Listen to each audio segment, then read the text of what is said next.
Floki, ne bova gledala risank. Daj raje prebrati kakšno pravljico. Ali pa ti povem kakšno zgodbico. Pozdravljeni otroci. Malo, Floki. A vam je kaj dolgčas? Naj vam ne bo. Vi imate najboljšo domišljijsko škatlo, kar jih lahko imate. Tu zgoraj. Samo vklopiti jo treba. Zaprete oči in se preselite v najlepšo domišljijsko deželo, kar si jih lahko zamislite. Dobesedno. In potem vam ne more biti dolgčas.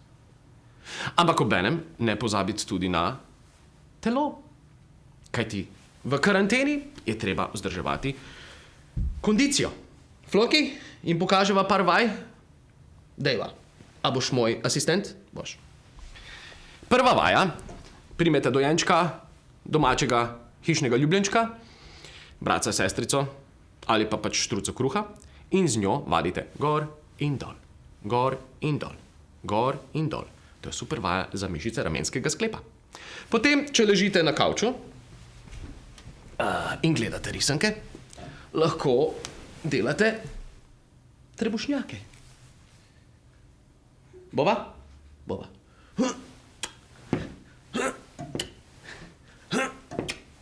Recimo, lahko tudi vadite z nogami. Pravljica. Prav, bova pa pravljico. Flok je že utrujen. Prav. Dajva prebrati eno pravljico. Veste, otroci, poanta vsega skupaj je, da med karanteno, ne glede na to, kaj se zgodi, ne smete biti leni. A poznate kralja Matjaža? Ja. To je tisti, ki spi pod peco in čaka, da karantena mine. On je pa v res dolgi karanteni. Ampak čaka na boljše čase. Pa tudi v njegovih časih mu ni bilo ravno z rožicami poslano. Kajti, kralj Matjaž je imel skupino zelo lenih vojakov. In če imaš skupino lenih vojakov, je to skoraj tako, kot da imaš rezervno kolo na avtomobilu, ki je preluknjano. Precej nekoristno večino časa, ko pa pride čas, da ga uporabiš, je pa neuporabno. Tako da kralj Matjaž se je odločil, da bo svoje vojščake, ki so leni in so bili tako leni, da se jim niti ni ljubilo govoriti, naučil lekcijo. Ti vojščaki so bili tako leni, da si niti niso izbrali različnih hiš, ampak so vsi živeli v isti hiši. In neko noč, ko so spali, se je kralj Matjaž odločil, da tisto hišo zažge. Zelo enostaven, domislen in precej krut načrt. Ampak bil je učinkovit. Namreč, ko je hiša začela goreti, se je zbudil prvi leni vojak. In je rekel: gori. Na kar se zbudi še drugi. Stari, da se ti da govoriti. Potem se zbudi še tretji. Fanta, če je kralju Matjažu kaj do nas, nas bo prišel iskat. Četrti je bil pa tako len, da se mu ni ljubilo niti govoriti. In tako so vsi štirje lenuharji žalostno zgoreli v tisti hiši. Ja, to je lekcija današnjega dne, da se lenoba pač ne splača. Veste kaj? Dajmo prebrati še eno pravljico, ta je bila kar kruta, ne? Dajmo še eno pravljico.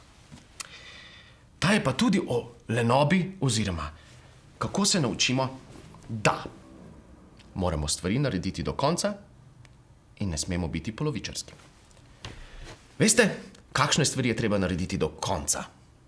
Namreč v neki vasi so živeli prasci, svinje, gujde in odojki. Vsi so živeli v enem svinjaku. In glasno so se pritoževali, krulili, cvilili. Njim bilo všeč, da končajo kot klobase. In nekega dne so se odločili, da temu naredijo konec. Približevale so se koline, najhujši del leta zanje. Cvilile so, krulile. In se na koncu odločile, da se posvetujejo z najdebelejšo, najpametnejšo svinjo, ki je bila tik pred tem, da gre pod nož. In najdebelejša svinja je spregovorila: dragi prijatelji, časi so resni. Mislim, da se je treba upreti ljudem in jim pokazati, da to, kar počnejo z nami, ni prav. Mislim, da moramo sestaviti tožbo. Tožba? Še najmanjši odojki so zacvili. Tožba. Ja, tožbo. Sestavili bomo tožbo in jo poslali jezičnemu doktorju v mesto. Jezični doktor namreč pomeni odvetnika.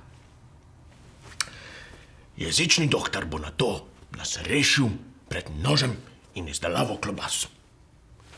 In tako so sestavili zelo dolgo, zelo natančno tožbo. Jo zavili v zavitek in se odločili, da jo dajo najurnejši, najsušejši svinji, da jo odnese v mesto k jezičnemu doktorju. Ta suha svinja je bila suha zaradi tega, ker je imela dobro presnovo, ampak to je bilo za drugo zgodbico, a ne? In ta svinja se hitro pomuja, odteče proti mestu in teče in teče in teče. In ker je bil dolg, vroč, poletni dan, se je svinja upehala, postala žejna in ob strani vidi mlako. Svinja odloži zvitek s tožbo, se okopa v mlaki, zavije v blato in veselo, veselo počiva. Mimo pride kuža. Živa svinja, živa, kaj počneš? Počivam. In tako se začneta pogovarjati in svinja mu pove o njihovem načrtu, da se rešijo pred zlobnim človekom, pred zakolom. In pes reče, Jaz grem v mesto. A ti odnesem zvitek? Svinja reče, zakaj pa ne? Bom pa še malo poležala tukaj, ne? In kuža zame zvitek in steče proti mestu. Ko je šel skozi gozd, je bil zelo dobre volje in začne lajati. In enkrat zasliši odmev. Ker pa kužek ni vedel, da je to odmev, je mislil, da nanj laja drug pes. In začne brez glavo loviti tega drugega nevidnega psa. Kje si? Pokaži se! Kje si? In kužek se tako utrudi, da se je moral leži pod drevo in je tam počival lep čas, dokler ni mimo njega prišla mačka. Mjau. Kaj počneš? Počivam. Bi moral iti v mesto, da odnesem tale zvitek odvetniku za svinje, pa nimam energije. Mjau. Saj grem jaz v mesto. Ti jaz odnesem zvitek. A bi bila tako prijazna? Ja, hvala, da bom še malo počival. Mjau, ni problema. In tako se mucka odpravi proti mestu. In ker se je bližal večer, se mucka odločila, da se ustavi v skednju. In tam prenoči. Odloži zvitek, se lepo udobno namesti in začne presti. In tako zaspi. In po noči se k njej prikrade drobcene miške. In odkrijejo zvitek. In začnejo gristi zvitek. In grizljajo, in grizljajo, in grizljajo. In na koncu je od zvitka ostalo samo nekaj majcenih koščkov papirja. Tako žalostno je končala svinjska tožba. In ker je žal najdebelejša, najtolstejša, najpametnejša svinja morala takrat pod nož, ker je bil čas kolin, svinje niso več mogle sestaviti nove tožbe. In zato so še dan danes svinje jezne na pse, psi so jezni na mačke, mačke so jezne na miši in ljudje še dan danes jemo klobase in kremenateljce. Nauk te zgodbe pa je, dragi moji, ne biti preveč leni. Končajte stvari, ki ste jih začeli in nikoli ne obupajte. Naslednji teden pa si bomo pogledali zgodbo o tem, kako so miši hotele prepričati mačke, naj jih več ne lovijo. A jih bomo pozdravila. Nasvidenje, otroci! Nasvidenje.